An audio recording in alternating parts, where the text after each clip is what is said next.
வந்த கிருபைக்காக முதலாவது அவருக்கு கொடான கொடி ஸ்தோத்திரத்தை நம்ம ஒவ்வொருவரும் ஏறெடுக்கணும். நம்ம 7வது மாதத்தை இந்த 7வது மாதத்தை காண முடியாம எத்தனையோ பேர் மண்ணுக்குள்ள போயிருக்கலாம். ஆனா ஆண்டவர் விசேஷ விதமாய் நம்மள ஜீவனோடு சுகத்தோடு நம்ம காத்ததுக்காக முதலாவது அவருக்கு நம்ம சொல்லணும், நன்றி சொல்லணும். ஒவ்வொரு பேப்பரா நம்ம என்ன பண்ணணும், குடும்பத்தோடு வந்து ஆராதிக்கணும். பாருங்க, நிறைய பேருக்கு இந்த ஆலயத்துல அவருடைய சமூகத்துல அவருடைய பாதத்துல உட்கார கூட அவங்களுக்கு கிருபை இல்லை. ஆனா ஆண்டவர்களை தாயின் கருவில தெரிந்து கொண்டு மட்டும் காத்து அவரை துதிக்கும்படி அவர் ஸ்தோத்தரிக்கும்படி அவருடைய சித்தம் இல்லாம நம்ம ஒவ்வொருவரும் எதையும் செய்ய நம்மளால முடியாது. அவருடைய சித்தத்தின்படிதான் நம்ம எங்க இருந்தாலும் அவருடைய சமூகத்துக்கு வரணும்னா அவர் என்ன பண்ணுவார், அழைச்சிட்டு வந்துருவார். அவருடைய சித்தம் இல்லாம எதுவுமே நடக்காது. ஆனா ஆண்டவர் அதனாலதான் என்ன பண்ணணும், இந்த 7வது மாதத்தை நமக்கு காண கிருபை செய்த தேவனுக்கு முதலாவது கொடான கொடி ஸ்தோத்திரம் சொல்லு. இந்த உலகத்துல எவ்வளவு நடக்குது. நாம தான் இந்த கிராமத்துல இருக்கிற வீட்டுக்குள்ளே இருக்கிறவங்க எதுவும் தெரியாது. வெளியில போய் பார்த்தா தெரியும், நிறைய கொள்ளைகள் இருக்குது. விசித்திரமானது, எப்படி சொல்றது, நம்ம பார்த்தே இருக்க மாட்டோம். பேர்பட்ட வியாதினா இருக்குது. ஒவ்வொரு குடும்பத்திலயும் நிறைய பிரச்சனைகள் இருக்குது. நல்லா போயிட்டு இருப்பா, ஒரு விபத்து, அப்படி நிறைய பிரச்சனைகள் மத்தியில நாமளும் இப்போ வீட்டுக்குள்ளே இல்லை, நாமளும் கடந்து போகிறோம். நம்ம பசங்க படிக்க போகுங்க, பிள்ளைகள்லாம் ஸ்கூலுக்கு போறாங்க, காலேஜுக்கு போறாங்க. இதுக்கெல்லாம் தேவன் துணை இல்லாம அவங்க போயிட்டு திரும்ப வர முடியாது. மட்டுமா காத்தவர் நம்மள கண்மணி போல சட்டைக்குள்ள மூடி பாதுகாத்து, தாயின் சிறகுகள்ல மூடி பாதுகாக்கிற தேவன் நம்மளை அப்படி பாதுகாத்து இந்த 6 மாதத்தை கடக்க செய்து இந்த 7வது மாதத்தை காண செய்த தேவனுக்கு முதலாவது கொடான கொடி ஸ்தோத்திரத்தை எடுப்போம். இனி ஒரு காலங்க அவருடைய சித்தம் இருந்தாதான் நம்ம அவர் பாடவும் துதிக்கும். நம்ம இந்த பூமியில நிற்பதும் நிர்மூலமாகாமல் இருப்பதும் அவருடைய கிருபை. நம்ம ஒவ்வொரு நாளும் ஆண்டவர்கிட்ட நம்ம எதை கேட்கிறோமோ கேட்கலையோ, பொண்ணோ பொருளோ ஆண்டவர் நம்மள விசேஷ விதமா நம்மளை பார்த்து ஏதாவது கேட்டாருன்னா, ஆண்டவரே உனக்கு என்ன வேணும், அதான் நீங்க பார்த்து தத்தமே பாருங்கள. நம்ம மார்க்கு 10:51, 52, 51வது வசனம் படிமா. இன்னைக்கு ஆண்டவர் கொடுத்த வாக்கு தத்தமே அதான். இயேசு அவனை நோக்கி நான் உனக்கு என்ன செய்ய வேண்டும் என்று இருக்கிறாய் என்றார். நான் உனக்கு என்ன செய்ய வேண்டும் என்று இருக்கிறாய். ஆண்டவர் கேட்கிற கேள்வி. ஆண்டவர் ஒவ்வொரு நேரமும் நமக்கு வாக்கு தத்தத்தை இப்படி கூட கேட்கலாம். இந்த மாதத்துல, இந்த 7வது மாதத்துல நான் உனக்கு என்ன செய்ய வேண்டும் நீ நினைக்கிறாய். அப்படிதான் பாருங்களேன், நம்ம வேதத்துல பிறவிலே குருடனா இருந்த ஒரு மனுஷன், அவன் வழியறிவே உட்கார்ந்து பிச்சை கேட்டு கொண்டிருந்தான். பிச்சை கேட்டுட்டு அவன் எல்லாரும் பார்த்து கேட்டு இருந்தான். அவன் இயேசுனுடைய அற்புதங்களையும் அதிசயங்களையும் கேட்டு அவன் என்ன பண்ணனா, அந்த வழியா இயேசு வருகிறார். அவனுக்கு பிறவிலே கண்ணு தெரியாது, சுத்தமாவே கண்ணு தெரியாது. அவன் அண்ணனுக்கு யாராவது வந்தாங்கன்னா அவன் கொடுக்குற காசை வாங்கி அவன் என்ன பண்ணுவான், அதனால தன்னுடைய வயிறை அவன் நிரப்பிக் கொள்கிறவனா இருந்தான். அவனுக்கு ஒரு விஷயம் அவனுக்கு கேள்விப்பட்டு ஆண்டவராகிய இயேசு கிறிஸ்து அந்த வழியாய் கடந்து வருகிறார் அப்படின்னு சொல்லிட்டு கேட்ட உடனே அவன் என்ன பண்றான், அவன் அதை கேட்ட உடனே இவ்வளவு அதிசயங்கள் அற்புதங்கள் செய்திருக்கிறாரு அப்படின்னு சொல்லிட்டு ஏதாவது பேசும்போது, ஐயோ ஒரு சில நாம கூட பாருங்களேன், ஏதாவது யாராவது சொன்னாங்க அது சும்மா வித்தையா இருக்கும், அவங்க சும்மா ஏதாவது ஒரு மந்திரம் அப்படி இப்படின்னு நாம நினைப்போம். ஆனா ஆண்டவராகிய இயேசு அவன் அப்படி நினைக்கல.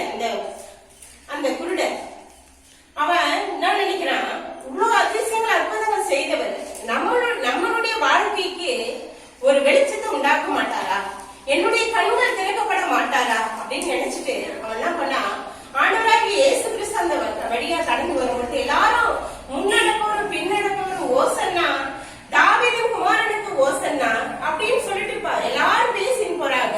போகும்போது இந்த குருடன் கேட்கிறான், கூப்பிடுறான், தாவீதின் குமாரனே இயேசுவே எனக்கு இறங்கும், தாவீதின் குமாரனே இயேசுவே எனக்கு இறங்கும் அப்படின்னு சொல்லிட்டு கத்துறான். அவனுடைய ஒரு குரல் அங்க 10 பேர் முன்னடப்போரும் பின்னடப்போரும் ஓசன்னா இயேசுவே அவருக்கு ஓசன்னா சொல்லி போகும்பொழுது இவனுடைய குரல் அங்க கேட்கப்படவில்லை. அவன் என்ன பண்றான், அப்ப கூட அவன் சோர்ந்து போகல.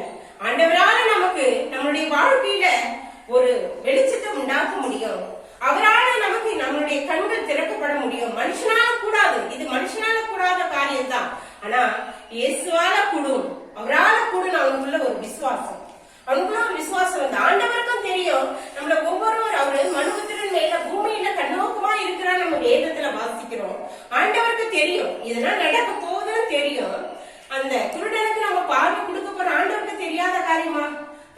இவரு அந்த குருடன் கூப்பிடுறான், ஆண்டவரே இயேசுவே தாவீதின் குமாரனே எனக்கு இறங்கும் அப்படின்னு கூப்பிடும் போது அந்த சத்தம் இவ்வளவு பேர்ல அவன் கூப்பிடுகின்ற சத்தம் அவர் காதுல துணித்து நிக்கிறார். நின்னு யார் என்ன கூப்பிட்டதுன்னு போய் கேட்டவனே இது மாதிரி வழி அருகே உட்கார்ந்து ஒரு பிறவிலே கண்ணு தெரியாத ஒரு குருடன் அவன் தான் உங்களை கூப்பிட்டான் அப்படின்னு சொல்லும் போது ஆண்டவருக்கு தெரியும் எல்லாம் அவருடைய சித்தம் தான். ஆனா அவருடைய மகிமை விலகும்படியா அவருடைய மகிமை விலகணும். எல்லாரும் இது நடக்க போது நமக்கு தெரியாதா? நம்மளை உண்டாக்குனவருக்கு தெரியாதா? நம்மளுடைய தாயின் கர்ப்பத்திலே நம்மளை தெரிந்து பேர் சொல்லி அழைத்த தேவனுக்கு தெரியாதா? அவர் கேட்கின்ற கேள்வி அப்படிதான். இந்த நாளில உங்களை என்ன பார்த்து கூட ஆண்டவர் கேட்கின்ற, ஏன் என்னுடைய மகள் ஏன் நீ கலங்குற? என் பிள்ளை நீ ஏன் கலங்குற? ஏன் கலங்கி நிக்கிற? இது நடக்குமா? இது நடக்காதா? ஆண்டவருடைய வார்த்தையை கேட்டிருக்கிறேன். அதிசயங்கள் அற்புதங்கள் செய்கிற தேவனை நான் விசுவாசிக்கிறேன். ஒரு கல்லோ மரமோ நான் விசுவாசிக்கவில்லை, நீ விசுவாசிக்கவில்லை. நான் உயிருள்ள தேவன், சதா சதா காலங்களில் நான் உங்களோடு இருப்பேன் வாக்கு கொடுத்திருக்கிறேனே, என்னை விசுவாசிக்கவில்லையா? என் பிள்ளை நீ இன்னைக்கு கலங்கி நிக்கிற. இதெல்லாம் நடக்குமா? ஆண்டவர் நம்மளை வெக்கப்பட விட்டுவாரா? என் பிள்ளை என் ஜனங்கள் ஒருபொழுதும் வெக்கப்பட்டு போதுன்னு சொல்லி வாக்கு கொடுத்திருக்கிறேனே, அதனை விசுவாசிக்கலையா? அப்படின்னு ஆண்டவர் யாரையோ குறிச்சு தேவன் பேசிக் கொண்டிருக்கிறார். அந்த குருடன் பாருங்களேன், அவன் அப்படிதான். அவன் விசுவாசம் உள்ளவன். அவன் விசுவாசம் இல்லாத நம்மள போல இல்லாத விசுவாசம் உள்ளவனாய் இயேசுவால எனக்கு கூடும். இங்க இருக்கிற மனுஷனுக்கு எனக்கு சாப்பிட ஆகாரத்துக்கு ஏதாவது பணம் தான் கொடுக்க முடியும், ஏதாவது செய்ய முடியும். ஆனா என் வாழ்க்கைக்கு வெளிச்சத்தை உண்டாக்குவது என் இயேசுவால முடியும், என் இயேசுவால தான் கூடும் அப்படின்னு சொல்லிட்டு அவன் இயேசுவால எனக்கு என்னுடைய பார்வை அடைய செய்ய முடியும் அப்படின்னு அவன் ஒரே விசுவாசத்தோட கூட்டவனே ஆண்டவர் போகிறார். அவ்வளவு ஜனங்கள் நின்று இருக்கிறாங்க. ஆண்டவருக்கு தெரியும் இவன் எதுக்கு கூப்பிட்டா, இவன் யாரு, இவனுடைய வம்சமாக அவருக்கு தெரியும். தன்னை உள்ளங்கையில் வரைந்திருக்கிறார், மின்னல கூட அவர் கையில் வரைந்திருக்கிறார். நம்ம வேதத்துல பாக்குறோம். அப்பேற்பட்ட தேவனுக்கு தெரியாதா அவன் எதற்காக கூட்டிருப்பான் என்று? ஆனா ஆண்டவர் சொல்றாரு பாருங்களேன், அங்க இருக்கிற எல்லாரும் அதை விசுவாசிக்கணும், அவருடைய மகிமை அங்க விளங்கணும்னு சொல்றதுக்காக தான் நம்ம வாழ்க்கையில கூட நிறைய சோதனைகள் வரலாம், நிறைய இன்னல்கள் வரலாம், கஷ்டங்கள் வரலாம். நம்ம வாழ்க்கையில கூட நம்ம நினைச்சு பார்க்காத சோதனைகள்லாம் நடக்கலாம். அந்த நேரத்துல கூட ஆண்டவன் நம்மை குறித்து ஒரு திட்டம் வச்சிருந்தா நீ நினைச்சுக்கணும், என் பிள்ளை அங்க அவருடைய மகிமை விளங்க போகுது, அவருடைய வல்லமை அங்க இருக்க போகுது. எல்லாரும் பார்த்து இது எப்படி நடந்தது, இது யாரால நடந்தது அப்படின்னு சொல்லிட்டு அவருடைய மகிமை அங்க விளங்கும்படியாதான் நம்ம வாழ்க்கையில கூட சோதனைகளையும் துன்பங்களையும் ஆண்டவர் அனுமதிக்கிறார், கஷ்டங்களையும் அனுமதிக்கிறார். ஆண்டவராலதான் இது நமக்கு நேரிடுது. ஏன் நம்ம வாழ்க்கையில தேவ பிள்ளைகளுக்கு தான் இது நேரிடுதுன்னு நீங்க நினைச்சு கலங்கி கொண்டிருக்கலாம். கலங்காதீங்க, திகழாதீங்க. ஆண்டவர் சொல்றார், என் மகிமை விசுவாசத்தால் தேவனுடைய மகிமையை காண்பேன். அப்போ நீ விசுவாசிக்கிற உன்னுடைய மத்தியில தான் தேவனுடைய மகிமை விளங்கும். அதனாலதான் சோதனை, பாடுகள், கஷ்டங்கள். அது அப்படி ஆண்டவர் பாருங்களேன், அந்த குருடனும் பார்த்து கேட்கிறாரு, அவ்வளவு பேர் மத்தியிலே நின்று கேட்கிறாரு, நான் உனக்கு என்ன செய்ய வேண்டும்? ஆண்டவர் இந்த நாள் அதான் கேட்கிறாரு, நீ ஏன் கண்ணீரோடு இருக்க? என் பிள்ளை நீ என்ன நான் பேர் சொல்லி அழைத்திருக்கிறேன், நீ என் பிள்ளை கலங்காத திகழ். நான் உனக்கு என்ன செய்யணும்? முதலாவது கேளுங்க, என் நாமத்தினால் கேட்டுக்கொள்ளு. என் நாமத்தினால் கேட்கிறவனா பெறுகிறான். ஆண்டவருடைய நாமத்தை நீ என்ன கேட்கலையா? கேட்கிறவன் தான் பெற்றுக்கொள்வான். கேளுங்கள் அப்பொழுது கொடுக்கப்படும், தட்டுங்கள் அப்பொழுது திறக்கப்படும், தேடுங்கள் அப்பொழுது கண்டடைவீர்கள். ஆண்டவர் சொன்ன வார்த்தை, அந்த வார்த்தையின்படி என்ன கேட்கிறியா? ஆண்டவரே உன் நாமத்தினால கேட்கிற சாமி, என் பிள்ளைகள் படிப்பு தடைப்படுதாப்பா, என்னுடைய கடன் பிரச்சனை திருங்கப்பா, என்னுடைய வியாதி சுகம் கொடுங்க ஏசப்பா, உடைய நாமத்தினால கேட்டா தருவன்னு சொல்லிக்கிறீங்க, இயேசுவி நாமத்தினாலே கேட்கிறோமாப்பா அப்படின்னு சொல்லிட்டு என்னைக்காவது ஜெபம் பண்ணிருக்கிறீங்களா? நீங்க அப்படி கேட்டு பாருங்க, அந்த ஜெபம் ஒரு காலம் வீண் போகாது. ஆண்டவர் சொன்ன வார்த்தை, அந்த ஆண்டவர் சொன்ன வார்த்தை ஒரு காலம் அது வீண் போகாத ஒரு வார்த்தை. அப்படிதான் அந்த குருடன் பார்த்து கேட்கிறான். குருடன் நின்று இருக்கும் போது ஏன் என்ன கூப்பிட்ட ஆண்டவர் கேட்கல? அவருக்கு தெரிஞ்சிருச்சு, இவன் விசுவாசிக்கிறான், நான் அவனுக்கு பார்வையடை செய்வேன், அவன் விசுவாசிக்கிறான். ஆனா எனக்கு மாத்திரம் அது இருக்கக்கூடாது, என்னுடைய மகிமை விளங்கணும். அதனாலதான் ஆண்டவர் கேட்கிறேன், நான் உனக்கு என்ன செய்ய வேண்டும் அப்படின்னு சொல்லி கேட்ட உடனே அதுக்கு அடுத்த வசனம் படிமா. அதற்கு அந்த குருடன் ஆண்டவரே நான் பார்வையடைய வேண்டும் என்றான். இயேசு அவனை நோக்கி நீ போகலாம் உன் விசுவாசம் உன்னை ரட்சித்தது என்றார். உடனே அவன் பார்வையடைந்து வழியிலே இயேசுவுக்கு பின் சென்றான். என்றான். பாருங்களேன், நான் உனக்கு என்ன செய்ய வேண்டும்? ஆண்டவர் ஒவ்வொருவரையும் இன்னைக்கு பார்த்து கேட்கிற கேள்வி. இந்த 7வது மாதத்துல 1வது வாரத்துல ஆண்டவரே, நான் உன் பாதத்துல வந்து உட்கார்ந்து இருக்கிறேன்ப்பா, கண்ணீரோடு இருக்கிறப்பா, என் குடும்பத்துல இவ்வளவு பிரச்சனை ஏசப்பா அப்படின்னு நீ கலங்கி நிக்கிறேன். ஆண்டவனை பார்த்துதான்ப்பா கேட்கிறார். நான் உனக்கு என்ன செய்ய வேண்டும்? அந்த குருடனை போல நீ கேளுங்க. உங்களுடைய குறைகளை எல்லாம் ஆண்டவர் இந்த மாதத்துல அவர் கேட்ட கேள்விக்கு நீங்க கேட்கிற எவையும் பெற்றுக்கொள்வீர்கள். ஆண்டவர் இந்த நாள்ல சொல்ற ஒரு வாக்குத்தத்தம், இது தேவனுடைய வார்த்தை. இந்த நாள்ல விசுவாசிக்கிறவனுக்கு எல்லாம் கூடும். விசுவாசித்தால் தேவனுடைய மகிமை கண்டார். ஆண்டவர் சொல்றார், உன் விசுவாசத்தின்படி உனக்கு ஆக கடவுள். அவனை கேட்கிறார், குருடனை பார்த்து கேட்கிறார், நீ நான் என்னப்பா உனக்கு செய்யணும்? ஐயா, நான் பார்வை அடையணுங்க. அவன் கேட்கிறான், நான் சொல்றான், நான் பார்வை அடையணுங்க. அதுக்கு ஆண்டவர் சொல்றார், நீ விசுவாசிக்கிற இல்லையா?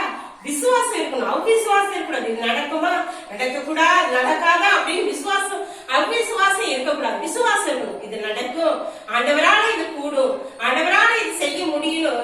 விசுவாசத்தோடு கேட்கும் போதுதான் அந்த குருடன் உடனடியாக பார்வையை பெற்றுக்கொண்டார். அதான் சார், உன் விசுவாசத்தின்படி உனக்கு ஆக கடவுது.